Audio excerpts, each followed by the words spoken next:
वनस्पतियों से सवेरे उठ कर के इनसे सबसे मुलाकात करता हूँ जी। तो मुलाकात करने के बाद पूछता हूँ कि भाई क्या कमी है तुम्हें क्या करना क्या आवश्यकता है। जी। तो वो अपने राय व्यक्त करते हैं, जी। उनके राय अनुसार मैं चलता हूँ। जी। मैं तो अपने तरफ से कुछ भी नहीं करता हूँ, सभी के आदेश को पालन करके मैं रहता हूँ। जी। तो उनके इच्छा से हम चलते हैं, तो उनका कहना अनुकूल को काम करते जाता हूँ और तो वो प्रसन्न होते जाते हैं जी। और उसमें से वो और जगह से यहाँ अधिक फल देते हैं, अच्छा फल देते हैं, मीठा बहुत मीठा फल देते हैं। महाराज जी, आप उनसे बात करते हैं तो क्या वनस्पतियां आपसे बात करती हैं? करती है। आप उनकी भाषा को हाँ समझते हैं? जी, ज़रूर। जी। अगर वनस्पति का भाषा न समझा जाए जी।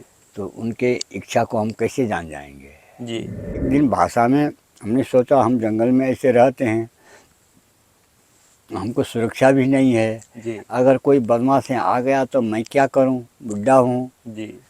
हम ऐसे सोच रहा था रात में 12 बजे की रात में।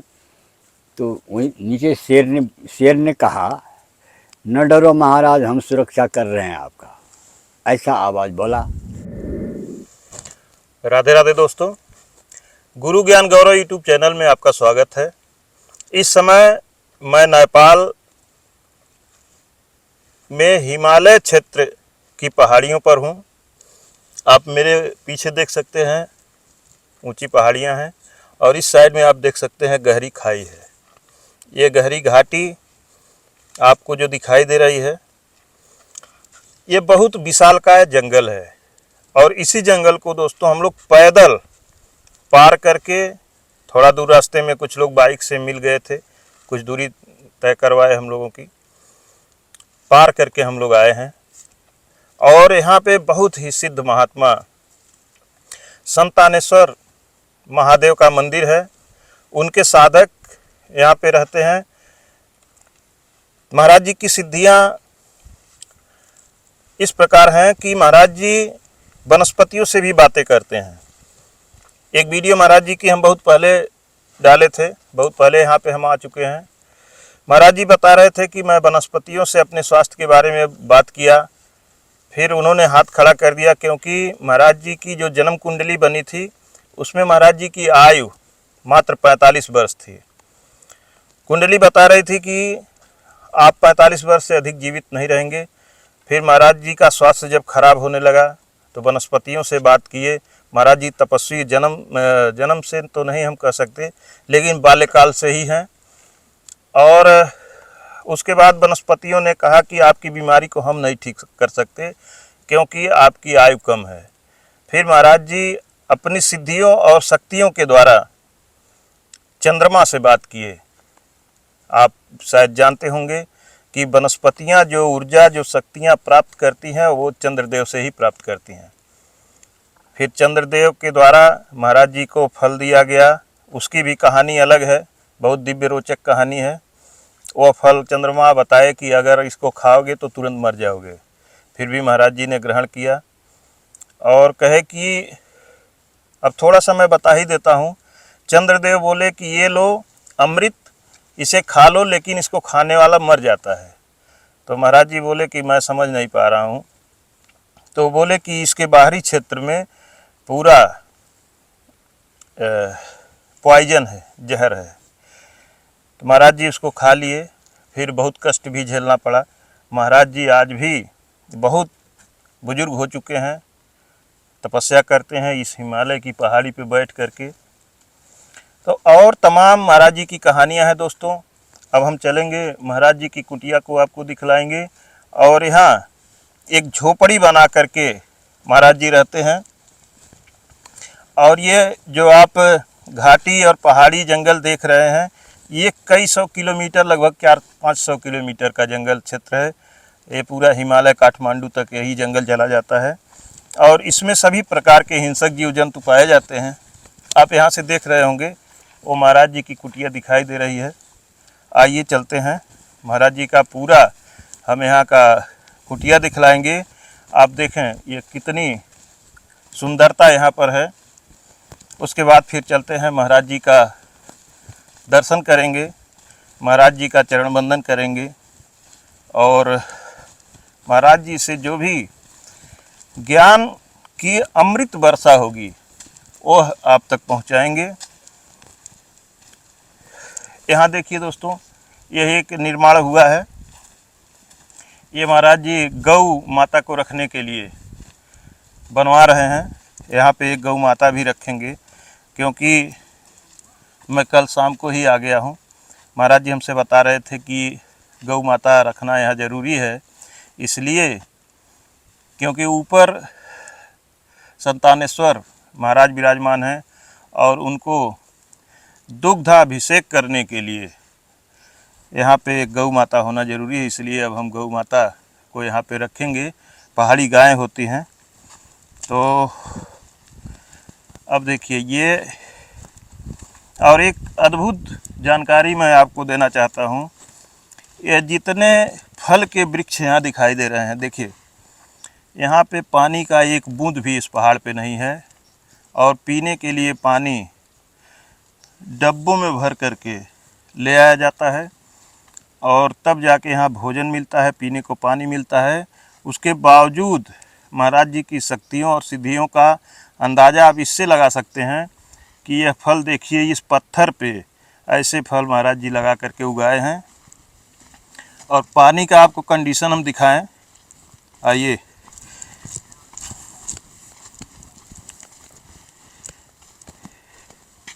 ये डब्बे तो रखे गए हैं, लेकिन इन डिब्बों में पानी नहीं है। आप दिखाइए,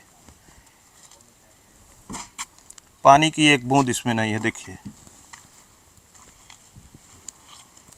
यहाँ पे उठा उठा के उतना ही पानी लाया जाता है जितना से अपना दिनचर्या चल सके। ये सब देखिए, यहाँ एक भी बूंद पानी नुकसान नहीं किया जाता है। अगर हाथ भी धुला जाता है तो किसी एक पौधे के पास धुला जाता है। थोड़ा सा आप दूर से दिखाइए। यही महाराज जी की कुटिया है। इसमें महाराज जी निवास करते हैं। ठंडी के दिन में इसमें रहते हैं, क्योंकि उधर से हवा पहाड़ से नहीं आती है। और गर्मी के दिन में जब उमस होती है तो महाराज जी उस कुटिया में उसमें रहते हैं, निवास करते हैं। और इसमें आप दिखा दीजिए, इसमें भोजन प्रसाद तैयार होता है। जो लोग भी आते हैं सबको महाराज जी यहाँ भोजन प्रसाद करवाते हैं, सबकी सेवा करते हैं।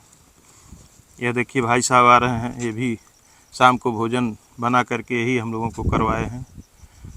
और ये देखिए पपीता, देखिए कितना अच्छा, देखिए एकदम फलों से लदे हुए हैं। इतने अच्छे फल हैं। और इसमें देखिए कितनी डालियां निकली हुई हैं, सभी डालियों में फल लगे हुए हैं।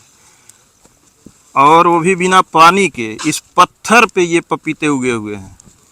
इधर आप फूल देख सकते हैं। अब आइए चलते हैं हम महाराज जी के पास। महाराज जी से बैठ करके सत्संग लेंगे। और इसी तरह से थोड़ा इधर भी आप दिखा दें। इधर भी इसी तरह से फल और फूल के वृक्ष लदे हुए हैं।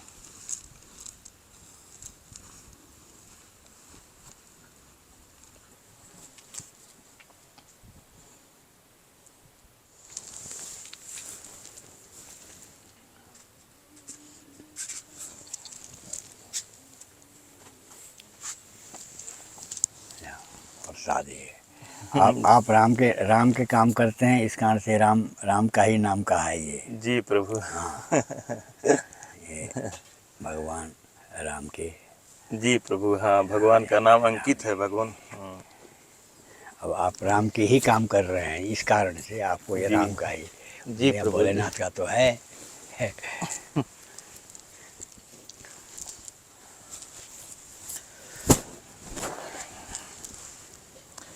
महाराज जी आज बहुत ही दिव्य दर्शन आपका प्राप्त हुआ। कई दिनों से हम बेचैन थे आपके दर्शन करने के लिए। बीच में कुछ न कुछ बाधाएं आ रही थी, पहुंचने में थोड़ा हमें देरी हुई। लेकिन आपकी कृपा से आपका दर्शन प्राप्त हुआ। भगवान, यहाँ पे रह पाना ऐसी जगह पर जहाँ पे न कोई पानी की व्यवस्था है, न अन्न की व्यवस्था है। एक बूंद भी अगर पानी आता है तो बड़ी मेहनत से आता है, एक दाना अगर अन्न का आता है तो बड़ी मेहनत से आता है। मेहनत है, जंगल है, विकट क्षेत्र है।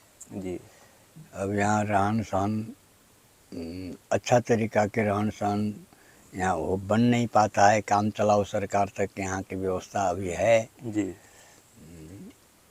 सब चीज़ पहाड़ से अब आने जाने, सिंगल आदमी आने जाने में कठिनाई है, पड़ रहे है। जी अब यहाँ सामान लेकर चढ़ना उतरना जी तो ये तो बहुत भारी काम है यहाँ। जी प्रभु। हाँ, क्षेत्र बहुत विकट है। पानी का भी असुविधा होने से और विकट है। जी एक तो भौगोलिक स्थिति भी विकट है, जी और एक तो पानी की असुविधा से भी ये विकट हो रहा है। जी अब यहाँ के जंगली जानवर भी यहाँ घूमते टहलते रहते हैं। जी सांप बिच्छी ये भी यहाँ टहलते घूमते उनका रहते तो हैं। प्रभु ये घर ही है, घर ही है, हम लोग उनके घर में हैं। उनके घर में। इस जी वजह से हम उनको कुछ नहीं छेड़छाड़ करते हैं। जी चलो तुम्हारे घर में हम आए हैं तो जल में रहकर मछली से विरोध करना उचित नहीं होता। नहीं नहीं बिल्कुल नहीं। जंगल में रह करके इनसे विरोध करके रहना ठीक नहीं है। इस कारण इनको मैं स्वतंत्र छोड़ देता हूँ। जी अपने आते हैं, अपने काम करते हैं, जाते हैं, हम अपने काम करते हैं, रहते हैं, ऐसे है ऐसा है। जी प्रभु जी, मैं बहुत दिनों से यह सोच रहा था कि आपकी एक अस्थाई कुटिया का निर्माण हो जाए, और प्रभु अगर आपका आदेश हो तो मैं करवाना चाहता हूँ। मैं कहने का मतलब ये अहंकार का मैं का भाषा नहीं है, ये एक बोलचाल की भाषा है। मैं कौन होता हूँ करवाने वाला? करवाने वाले तो भोलेनाथ बैठे हुए हैं, वही करवाएंगे। इस शरीर से करवा दें, बस यही मेरी लालसा है, यही इच्छा है। अब ऐसा है, अब ये क्षेत्र इतने विकट है। जी ऐसा क्षेत्र में अब वहाँ से नीचे से बाज़ार से सारे सामान कंधा में बुक कर करके यहाँ ले आ करके बनाना ये बहुत बड़ी कठिनाई है। जी एक शरीर चलाने में आदमी हाई हाई बोलते हैं, जी और सामान लेकर वजन लेकर चढ़ना तो हाँ महाराज यहाँ जी, बहुत बहुत कष्ट की बात है। ऐसे कष्ट में कैसे, इतनी विकट क्षेत्र में कैसे बन पाएगा? जी आप लोगों को बहुत मेहनत पड़ेगा और खर्चा भी इसमें बढ़ेगा, और नीचे समतल ज़मीन में जो खर्चा लगता है उसके डबल तिब्बर खर्चा यहाँ लगना है। जी महाराज जी, उसका क्योंकि 3 गुना हो जाएगा। ढोकर ही लाना है। हाँ मिस्त्री वगैरह इंजीनियर जो लाना होगा उनको भी ले आना है, तो उनको भी कुछ देना ही पड़ेगा। हाँ महाराज जी, हमको लगता है कि अगर एक बोरी सीमेंट लाना है तो एक आदमी दिन भर में आएगा चाहेगा तो शायद नहीं ले आ पाएगा, बड़े मुश्किल से ले आ बहुत सकता मुश्किल है। से एक बोरी सीमेंट एक दिन में एक बोरी सीमेंट ला पाएगा। एक आदमी एक बोरी सीमेंट दिन भर में बड़े मुश्किल से ले आ मुश्किल से पाएगा, ला वो भी बहुत अगर फिट रहा तो। इस कारण से यहाँ बनाना कठिनाई है, तकलीफ ज़्यादा है। प्रभु जी, राम के काज में कोई कठिनाई नहीं है। जब इतना बड़ा सागर भगवान ने पत्थर डाल डाल करके, उनकी वानर सेना भगवान का नाम लिख करके एक सेतु तैयार कर दिया, पुल तैयार कर दिया, तो क्या हम लोग आदमी होकर के और भगवान का नाम ले करके यहाँ पे एक छोटी सी कुटिया बनाने के लिए उतना सामान नहीं ले आ सकते? नहीं, अब आदमी चाहेगा तो क्या नहीं कर सकता है। आदमी के बस की, संसार में सभी काम आदमी के अधीन के अंतर्गत है। जी लेकिन क्या है, अच्छा जगह में बनाना, गाड़ी घोड़ा आने वाले जगह में बनाना जी सरल है, मेहनत भी कम है और खर्चा भी कम होगा। जी अब ये क्षेत्र में पहुंचाना, बोकर पहुंचाना, फिर यहाँ आदमी जो रहन सहन बनाने वाले आदमी भी जो आएंगे उनकी भी सुव्यवस्था देखना, जी फिर खर्चा भी करना, मेहनत भी करना। फिर एक दिन की जगह 3 दिन 4 दिन लगना है, क्योंकि सामान अप डाउन करना पड़ता है। ये तो समस्या है महाराज जी ये कि जो बहुत लोग बड़ी आएंगे समस्या उनको है। रहने खाने सोने बैठने की सारी तो हम व्यवस्था। सोचते हैं इतने विकट क्षेत्र में आप कैसे इसको निर्माण करेंगे, आपको बहुत परेशानी हो जाएगा, अर्थतंत्र से भी और शारीरिक भी परिश्रम होगा। इस कारण से कहता हूँ कि निर्माण ये कैसे हो पाएगा। और एक जहाँ समस्या महाराज जी सबसे बड़ी है, अर्थतंत्र की व्यवस्था तो भगवान पूरा कर देंगे, वो तो हो जाएगी। एक समस्या सबसे बड़ी है महाराज जी कि कंक्रीट का काम करने के लिए पानी की आवश्यकता होती है, पानी की आवश्यकता होता है। और पानी यहाँ है नहीं पीने के लिए किसी तरह से। उतने नीचे से करीब 1 बहुत किलोमीटर मुश्किल नीचे से से, पिया जाता है। और पीठ पे लाद लाद के डिब्बे में भर के पानी लाया जाता है। हम भी आज सुबह 5 लीटर का डिब्बा लेके आए हैं, और हमें भी अंदाज़ा हो गया कि कितनी मेहनत और कितने परिश्रम से यहाँ 5 लीटर पानी मैं लेकर के आया हूँ। तो ये समस्या तो है महाराज जी, लेकिन जब आपका आदेश होगा फिर उस पर मंथन किया जाएगा कि कोई और विकल्प निकाला जाएगा कि मान लीजिए लोहे का पिलर खड़ा करके और उस पे लोहे की दीवार बगल से बनाई जाए, वहीं से बाहर से उसमें छेद वगैरह नट बोल्ट लगाने के लिए करके ले आके यहाँ पे फिट किया जाए, तो क्या हो सकता है ऐसा? ये भी हो जाएगा होने में तो, लेकिन अब समस्या तो भूभाग का है। जी ये कठिन भूभाग है ना, जी कठिन भूभाग है। यहाँ पहुँचाना, सामान पहुँचाना सबसे बड़ी, सामान पहुँचने के बाद बनना तो सरल है, जी लेकिन सामान पहुँचाना है यहाँ सबसे बड़ी जी कठिनाई है। सब होगा महाराज जी, सब पहुंचाया जाएगा। और दोस्तों, अगर इच्छा हो गई है तो आप लोग हमें जानते भी हैं कि जब इच्छा हो जाती है तो भगवान उसको पूरा करते हैं, और भगवान पूरा करेंगे। वो तो मालिक के हाथ में है पूरा करना। हाँ। तो तुम चाहो हम पूरा करेंगे, भगवान का यही कहना रहता है। भगवान ही करते हैं महाराज जी, अपने बस में तो कुछ भी नहीं है। और प्रभु जी, यहाँ कैसे आप इतने अच्छे वनस्पतियों का बागवानी का आप यहाँ पे कैसे मतलब उनका देख रेख, उनको पानी भी एक बूंद नहीं है, वो कैसे आप किस तरह से करते हैं भगवान? थोड़ा सा आपके मुंह से हम जानना चाहते हैं। ऐसा है, अभी वनस्पतियों से सवेरे उठ कर के इनसे सबसे मुलाकात करता हूँ। जी तो मुलाकात करने के बाद पूछता हूँ कि भाई क्या कमी है तुम्हें क्या करना, क्या आवश्यकता है। जी तो वो अपने राय व्यक्त करते हैं, उनके राय अनुसार मैं चलता हूँ। जी मैं तो अपने तरफ से कुछ भी नहीं करता हूँ, सभी के आदेश को पालन करके मैं रहता हूँ। जी तो उनके इच्छा से हम चलते हैं, तो उनका कहना अनुकूल को काम करते जाता हूँ, तो वो प्रसन्न होते जाते हैं, और उसमें से वो और जगह से यहाँ अधिक फल देते हैं, अच्छा फल देते हैं, मीठा, बहुत मीठा फल देते हैं। महाराज जी, आप उनसे बात करते हैं तो क्या वनस्पतियाँ आपसे बात करती हैं? करती है। आप उनकी भाषा को हाँ समझते हैं? जी, ज़रूर।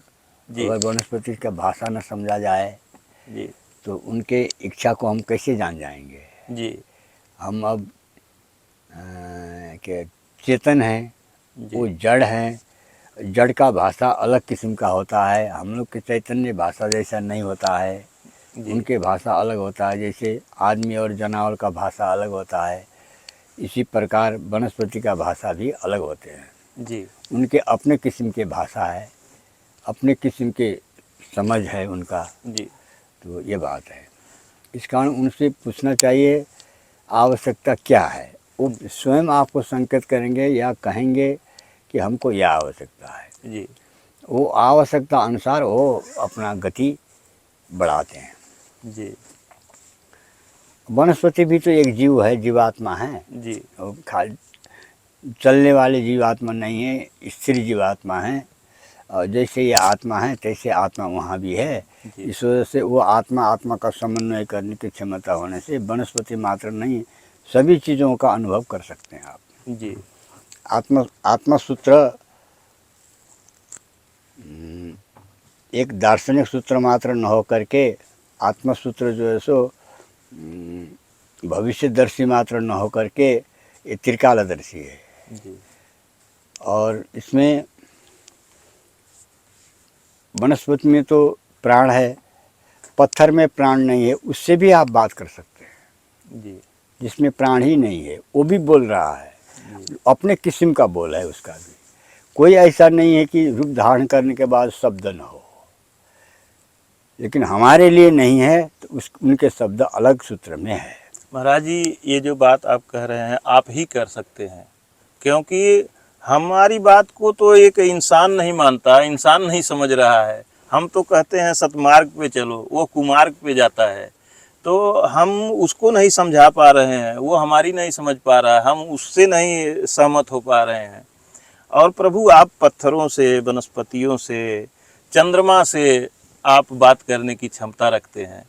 तो यह प्रभु आप जैसे तत्वदर्शी संत के बस की ही बात है, हम जैसे तुच्छ जीव के बस की नहीं है। अभ्यास करते करते, कहते हैं तुलसीदास जी चौपाई में, अभ्यास करते करते जड़मति हो तो सुजान। जी, आ, करत करत अभ्यास से जड़मत हो हो सुजान। सुजान। तो इस कारण से ये अभ्यास करते करते साइकोलॉजी को जो है सो डेवलप करके, विकास करके अपना साइकोलॉजी को सही रखना पड़ता है।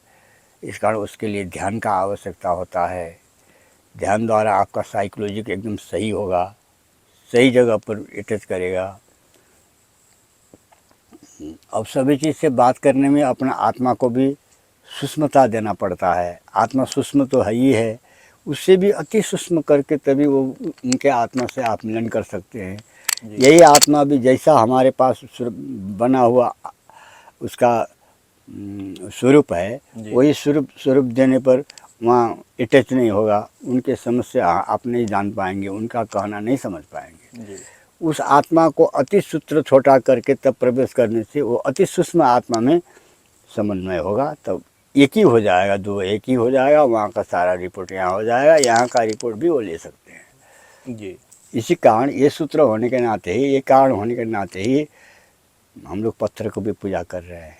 जी, हम लोगों की संस्कृति में पत्थर अंतिम संस्कार है पूजा का, और पहला संस्कार भी है पूजा का। जैसे पत्थर में कुछ नहीं है, आँख से न देखने पर विश्वास कम हो जाता है, आँख से देखने पर विश्वास अच्छी बनती है।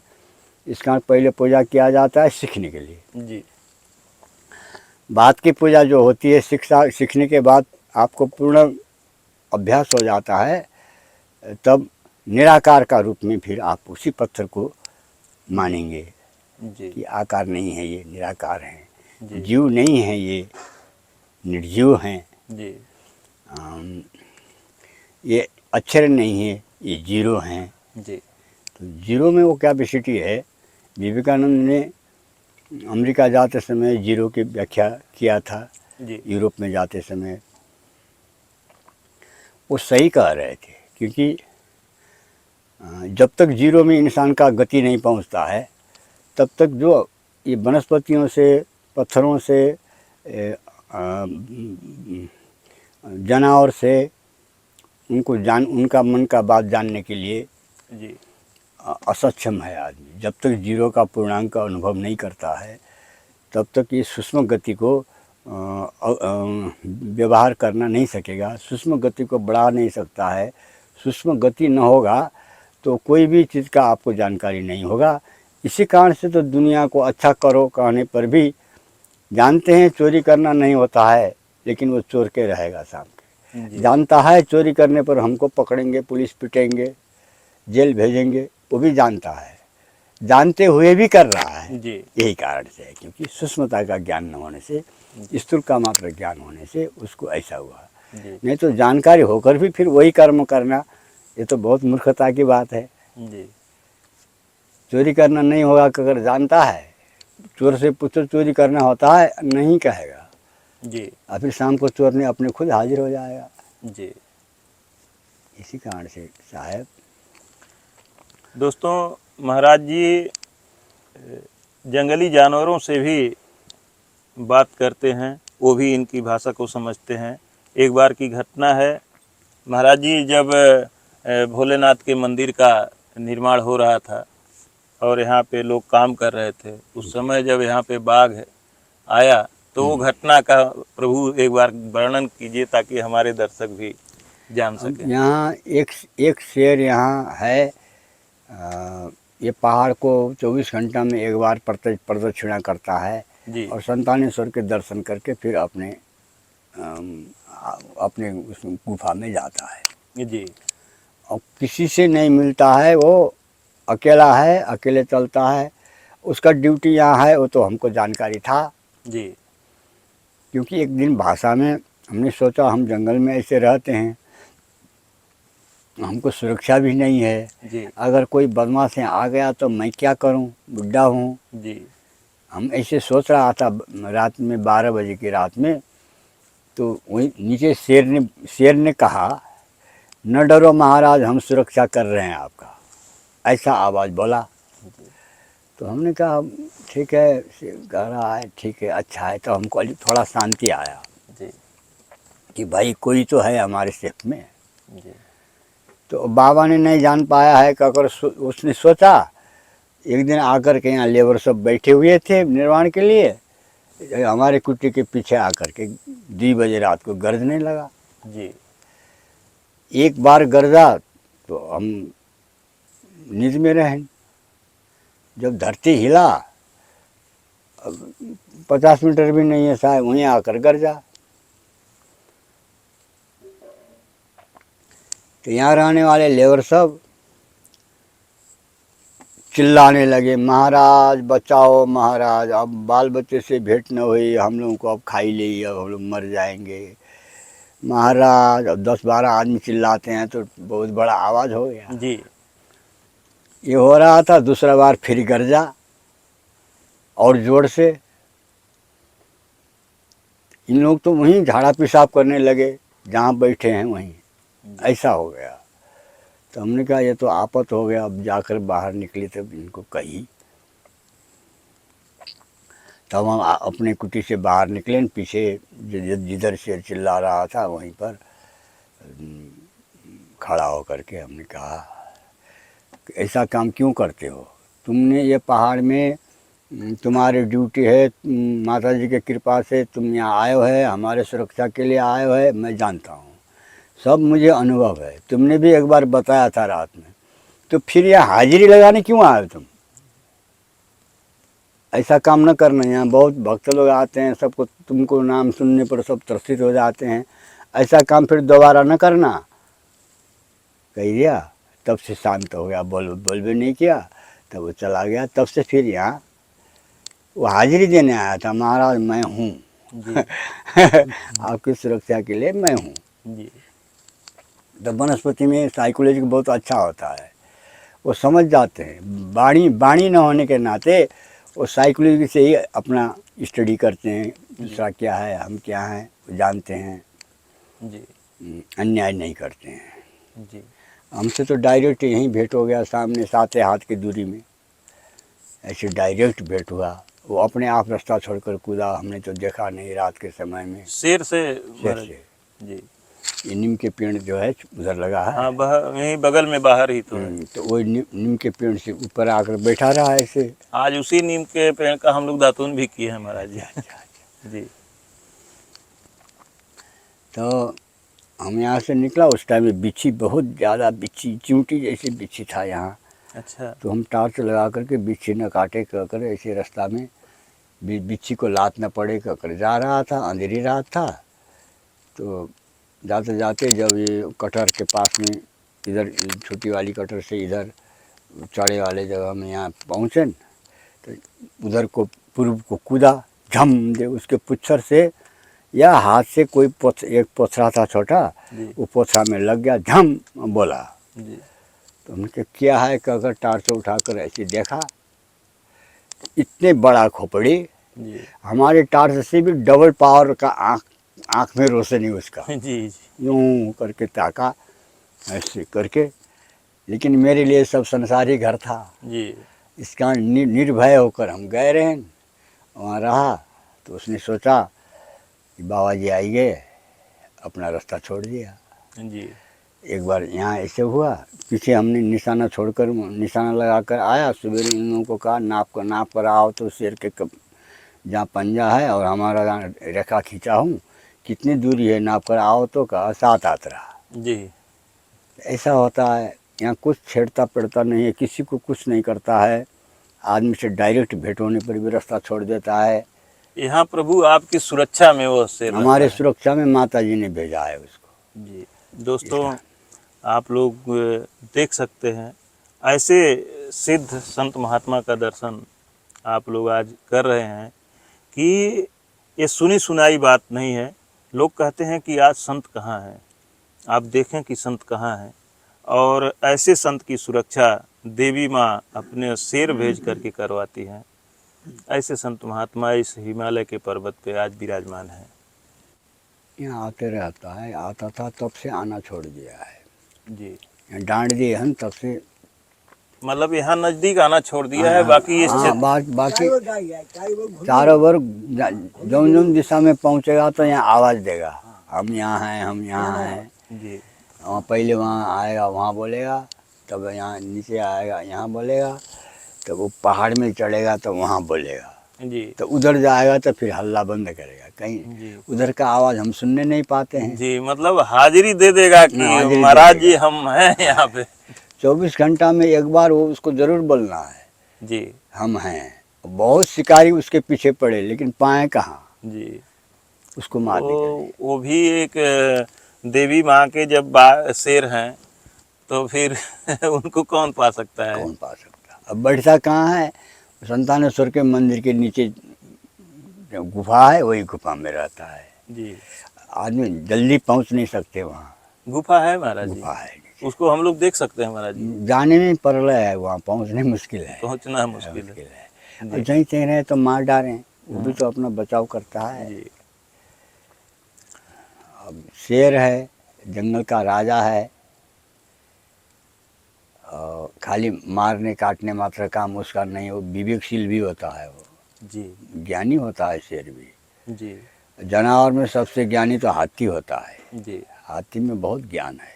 जी उसके बाद घोड़ा में भी कम ज्ञान नहीं है, हाथी से पीछे घोड़ा भी है। जी, घोड़ा अपने स्वामी को अच्छा पहचानता है, स्वामी भक्त होते हैं। तो दोस्तों, अब हम इसी के साथ वीडियो समाप्त करते हैं। और यह सोच करके हम आए हैं कि महाराज जी की कुटिया का हम निर्माण करवाएंगे। आज हमने महाराज जी से परमिशन भी ले लिया। अब मैं इस काम में लग जाता हूं महाराज जी। और दोस्तों, आप सभी को कुटिया का निर्माण करवा के वीडियो के माध्यम से मैं आपको दिखलाऊंगा, जैसा हर बार दिखलाता हूं। जहां जहां भी मैंने कुटिया का काम या जल की व्यवस्था, जो भी काम मैंने किया है, सब आपको दिखलाता हूं प्रूफ के तौर पे, कि आप लोग ये न समझ सकें कि सिर्फ कहते हैं पता नहीं क्या करते हैं। तो कुटिया का निर्माण प्रभु की प्रेरणा से और महाराज जी के आशीर्वाद से यहाँ पे होगा, और आप लोगों के सहयोग से होगा। ऐसा नहीं है कि मैं अकेले कुटिया बनवा रहा हूँ। इसमें जिसका भी अंश लगना होगा, भगवान उसको प्रेरणा देंगे। इस कुटिया का निर्माण जल्द से जल्द होगा। और इसी के साथ दोस्तों, आज की वीडियो को हम समाप्त करते हैं। और वीडियो अगर अच्छी लगी हो तो कृपया लाइक करें, अपने दोस्तों के साथ शेयर करें। एक प्यारा सा कमेंट आप ज़रूर कीजिएगा, क्योंकि मुझे आपके कमेंट का इंतज़ार रहता है। इसी के साथ धन्यवाद दोस्तों। धन्यवाद। जय हो।